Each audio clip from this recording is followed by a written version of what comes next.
10 and 2. With 3 rounds to play, the winner of this match will be in a very good spot to top 8 the tournament. Yep. Might even be locked depending on their tiebreakers. We'll cross that bridge when we get there. Yeah. And players start with lands. So I play a lot of black-green. This matchup to me has always been close. What I like, at least game 1, I actually like Jacob Nagro's chances here because of his 4 main deck, or because of his cards of like Blossoming Defense in the deck. Defense is really nice.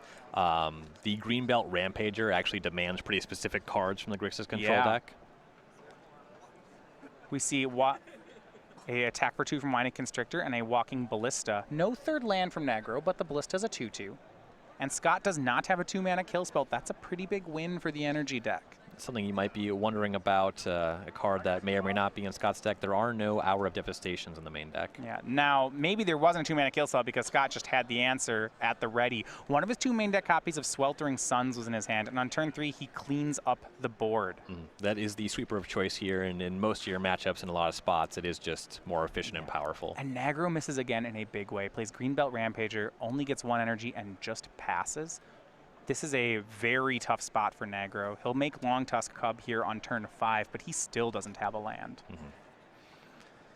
This is an unfortunate thing that happens in games of Magic, and in fact, when we covered Jacob earlier in the weekend, he had similar mana woes. How about this? Jacob just played Long Tusk Cub on 2, and Scott says, with your Cub on the stack, Cycle Sensor. Yikes. So I could counter that, but I won't. And we see Scarab God from McNamara. It's just too many missed land drops for Nagro. Right. You have to have a lot more going on when your opponent lands the Scarab God if you can hope to win the game. On upkeep, Scott will use the Scarab God to eternalize the Long Tusk Cub. This has been the most common timing we've seen from the Scarab God. This lets you get a zombie in response to your trigger, scry 1, and hit your opponent for 1 as well. I've been interested about that. For the most part, we've seen players do this on upkeep.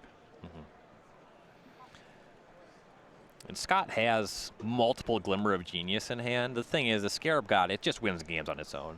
Just get those 4/4s on the battlefield, develop your position, and start hitting for a lot of damage. Jacob's going to attempt to get back in the game by making the biggest plays possible. He finally hit the land drop, and normally I'd like to do this on turn 3. It's going to be on turn 7, Rishkar into Winding Constrictor, but the 4/5 Constrictor is big enough to swing past the Cub, and he gets McNamara down to 12. The best he can do right now is this, and we'll see if it's enough. Yeah, this represents a lot of power here. Looks like McNamara going to eternalize Winding Constrictor. Scry 2, deal 2 damage to Jacob. Land and Torrential Gearhulk on top. Scott's hand is 2 copies of Glimmer Genius and another Torrential Gearhulk. It's pretty strong. Yeah, the Black Splash, very light in this deck. It's in fact just a Scarab God in the main deck, so you won't see any fatal pushes here. Scarab God and Long Tusk Cub attack.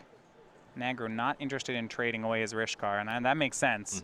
I was trying to think of the best card to scry to the top, and it's just not in his main deck. He would really love a fatal push here. He does have 4 main deck Harness Lightnings, and the Cub is giving him energy. So he would be able to kill the Constrictor now. His Cub gave him 3 energy, actually, thanks to that Winding Constrictor. That's real nice. Nagro going to play another Rishkar. Okay, that's 2 counters on both. He'll Legend Rule away that one. And now Fatal Push is online. He'll Fatal Push away the Eternalized creature. And Scott has the Censor. But I just want to back up for a second. If Scott didn't have this Censor, he'd have lost. Yep, this attack would have been lethal. So Jacob will pay using Rishkar's mana.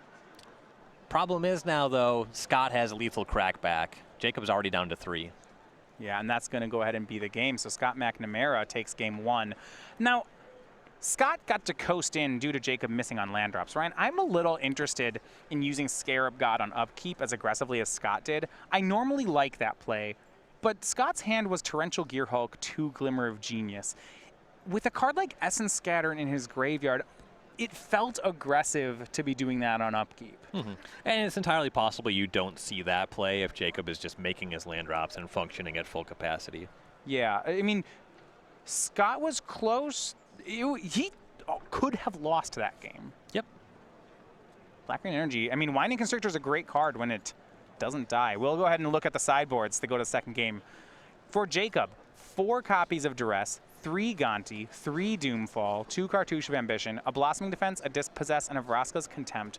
This is his second Blossoming Defense.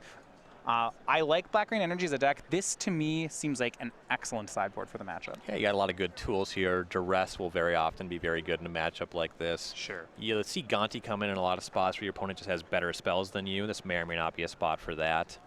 The extra Blossoming Defense certainly very good against these removal spell decks. When you see the Scarab God coming down just on time in game 1, that can lead you to believe that there's a bunch of copies there. There's a good argument for bringing in Vraska's Contempt as well. Right, so I'm looking at this. I like the Duress. Blossoming Defense is great. I want to look at some cards to cut. I don't like Aethersphere Harvester in the matchup. I'm pretty lukewarm on Walking Ballista here. Sure. It's just, for mana cost to power, it's not a particularly great card. I like Duress. Gonti's okay. Doomfall is okay. Scarab God's in Scott's deck. Doomfall can take a card from his hand. If you get it before your opponent has 6 mana, you can actually get Torrential Gearhulk out of their hand. It does lose a lot of power level as we move into the late game, but that's true of any kind of discard effect. In the past, I liked Dispossess against these decks to take their Gearhulks. Now, with so many Scarab Gods in Scott's deck, I'm less on in that path. And Gearhulk is still a very significant element of the deck.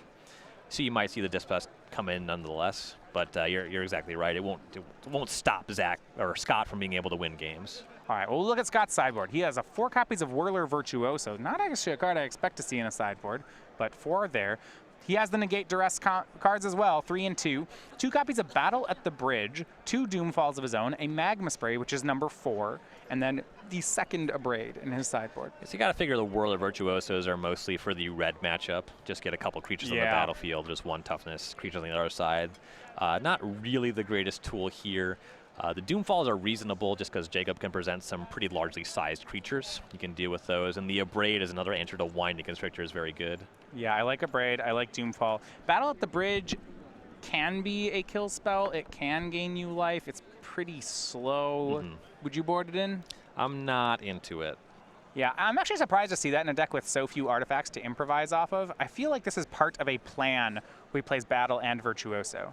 Yeah, absolutely. You can battle for larger numbers if you're making Thopter tokens, and also Battle's not that inefficient against a deck like Ramunap Red. Usually kill something at a reasonable rate, gain you some life. All right, a mulligan for Jacob Nagro. Now, while they shuffle up, we're going to tell you about the Invitational token. If you missed this last June, it was our first Invitational of 2017. The winner was Brian Koval, and in addition to the first place prize here, Brian got to have his likeness on a token of his choice. He chose the Monastery Mentor Monk token. Brian, an avid vintage player, you see here, featuring Mox Sapphire and Ancestral Recall. This token will be given away for a limited time in Season 2. You can get it at all Opens and Classics here in Season 2. So you can get it this weekend through our Invitational in December back in Roanoke. If you can't make it out to one of our Opens, we'd like to see you here, but we understand if you can't. Any order from the Star City Games store will ship with one of these tokens as well. Say you're buying some Judge promos on the weekly sale.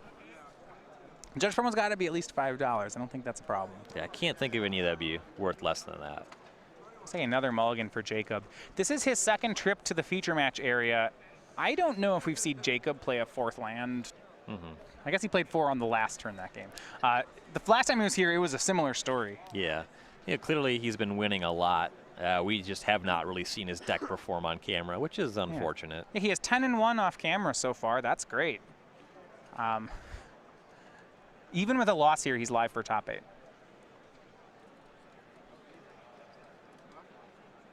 Oh, it wouldn't be, I imagine around some Grixis in top 8, perhaps, with a McNamara win. I gotta say, of the decks that we've covered, this Grixis control deck seems to have the best matchup against something like Approach of the Second Sons. It's exactly what I was gonna say. When I like Scott's positioning, if the top 8 is heavy on Approach, and I think it's going to be, this deck's gonna beat up Approach the Second Son. You don't gotta sell me on the Grixis cards. They're the same cards, but one player is resolving win con's a 7-mana sorcery, and the other player is a 6-mana instant. I like the second one. Yep.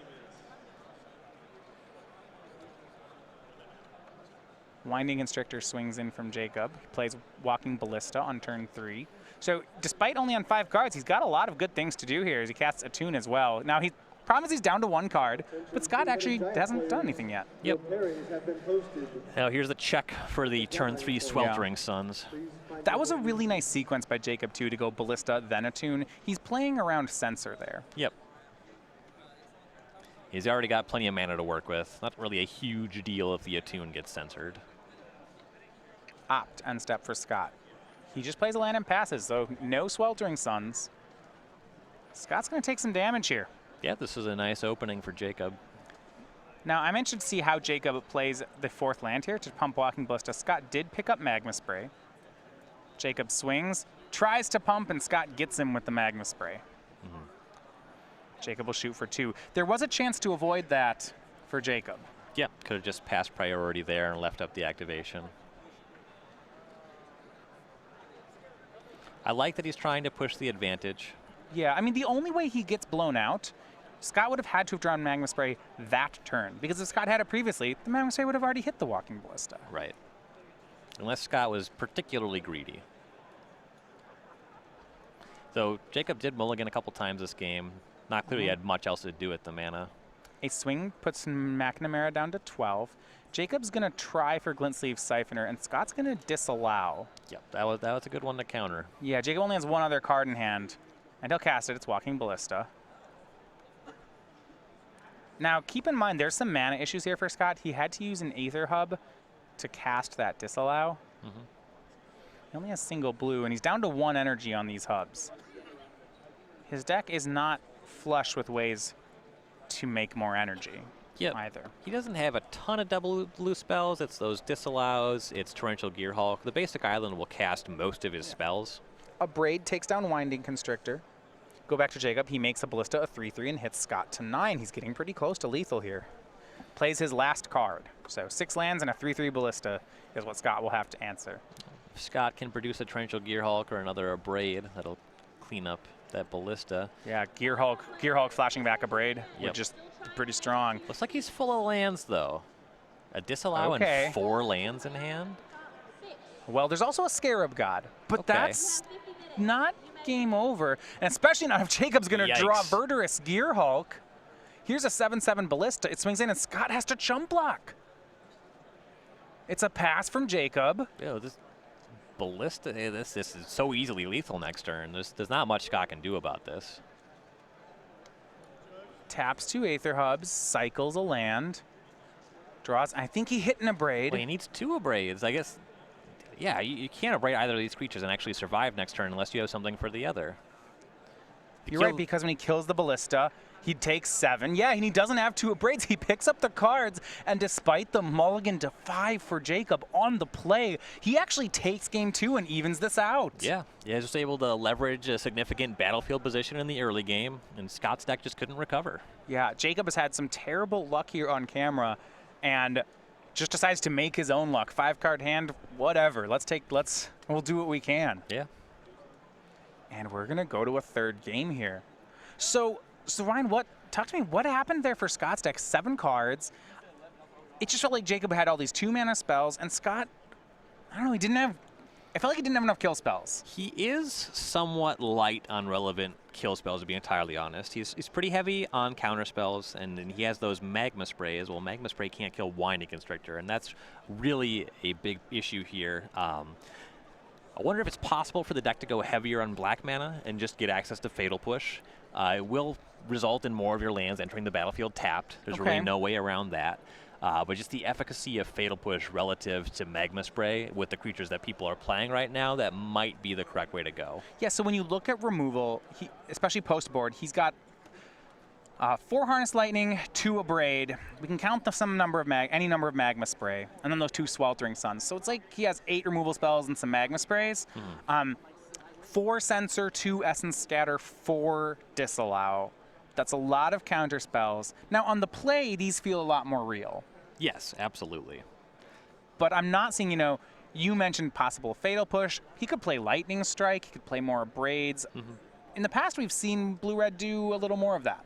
Yes. Hey, one thing, once you're heavy on disallow, and in a lot of games you can count on Censor to be a reasonable counterspell, it's hard to justify Essence Scatter, especially because he's just playing 3 Scarab Gods. There's going to be a lot of situations where he wants to tap most or all of his mana at sorcery speed. That makes it hard to leverage counterspells. I really don't love the Essence Scatters in this deck. Yeah, well, if you want to find out with these control decks, the week-to-week build is very important. You can get advice on that, though, in the StarCityGames.com newsletter. This comes out every week straight to your inbox. It has highlights from our most recent events, including deck lists for decks like these control decks. You can get advice from some of the top players here on the SCG Tour, and upcoming dates and locations and a whole lot more. Best part is it's free to sign up. StarCityGames.com/newsletter. Get on our mailing list, and this will show up every week.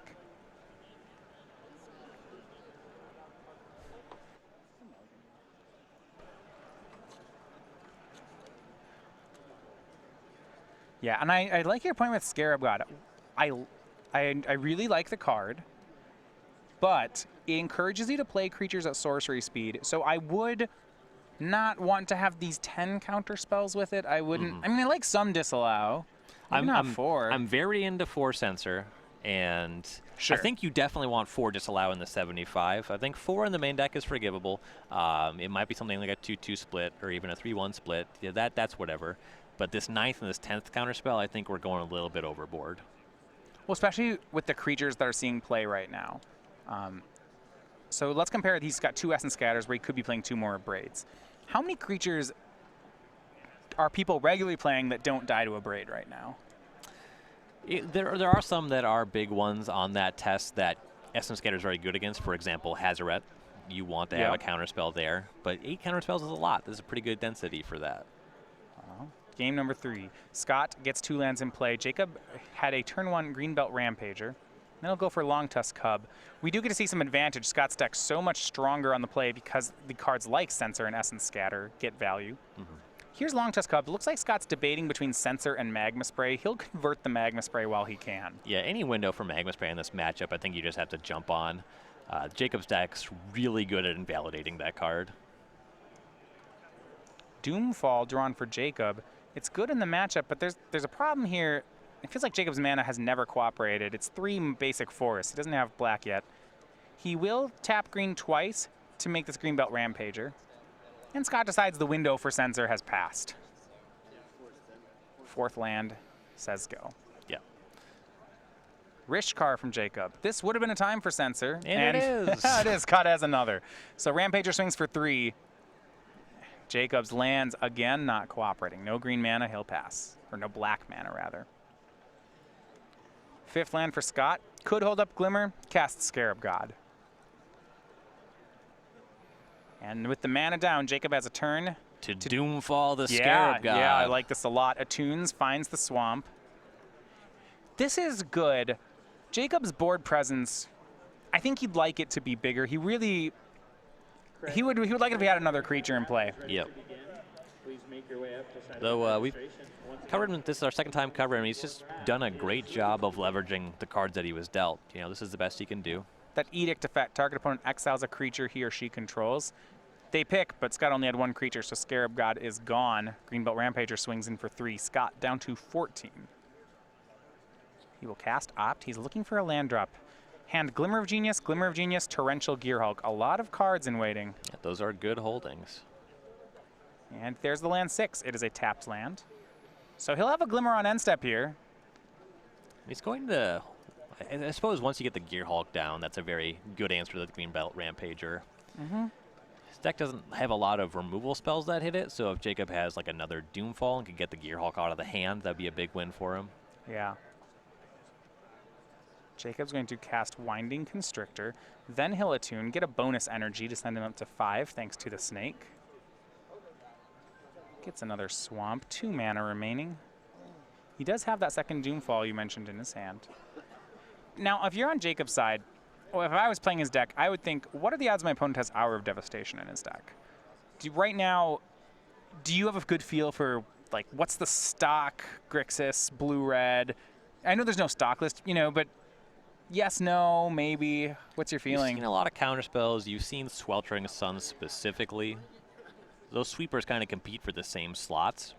And Essence Scatter is certainly the kind of card that goes in a flex slot. So once you see Scatter and Suns, you're thinking, maybe not. And also Scarab God as well. Scarab God does not play super well with Hour of Devastation, so that's kind of a tell. Scott Endstep Glimmers says go, leaving up 6 mana, not really hiding what he's up to. Right. 3 creatures in play for Jacob. So I want to look at the options for Torrential Gearhulk in the graveyard. He has Opt, Censor, Magma Spray, and Glimmer of Genius. So I'm Jacob. I don't want to play a 5-drop into this board. That would be Gearhulk censored. Gearhulk Magma Spray seems whatever. It's fine. The Longtusk Cub can grow to a 6/6, so blocking with Gearhulk's not terrible. So we'll go for Rishkar. I like this splitting the difference. Make the Rampager large enough to engage in combat with the Gearhulk as well. Yeah, he'll target Winding Constrictor and Greenbelt Rampager. So he's taking the approach of trying to make all the creatures evenly powered as close as he can. Those energy reserves there pump Cub, so he'll pump the other 2. Gearhulk can only block one thing. This is a good line. Yes. You've got to figure that if this all resolves, Jacob will just hang back with the Winding Constrictor. And if Scott casts Gearhulk, it's a window for Jacob to cast the Doomfall. Just use the Winding Constrictor mana. You're right. That does make green mana. I was going to say, if he swings with the 5/6, Scott has Gearhulk into Magma Spray to kill Greenbelt Rampager. Sure. You could just hang that one back for that reason as well. If you have the... Maybe it's worth it. Yeah, if you just attack with the Cub, you might not see the Gearhulk this combat step. Right. He'll swing all. Here is Torrential Gearhulk. Jacob, I'm pretty sure Jacob saw this one coming. So Scott's going to go for the play on Greenbelt Rampager, looks like. So Gearhulk flashing back Magma Spray. Gearhulk blocks Greenbelt. Jacob's going to spend all his energy making Cub into a 6/6.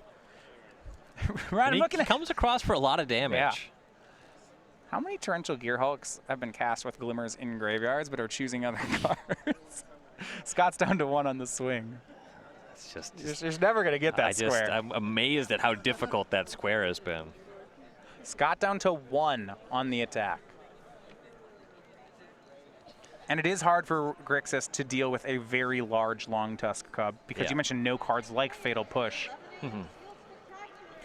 Also, it's just hard to deal with 2 cards. Scott's deck does not have much in the way of 2-for-1s on the battlefield. No Hour of Devastation here. Sweltering Suns would only kill the Rishkar. So here's another Gearhulk for Glimmer Genius. He's going to lose the game, but at least he did that on the way out. Solid one for you there. Thank you, Scott. Gearhulk into Glimmer. He figures if he can hit Magma Spray, he can get rid of Rishkar. Sure. I guess Doomfall would still get him. Yeah. Land from Jacob, Doomfall. And Scott will extend the hand.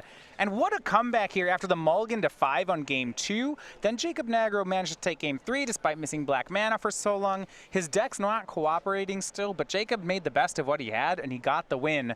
With black-green energy, he improves to 11-2.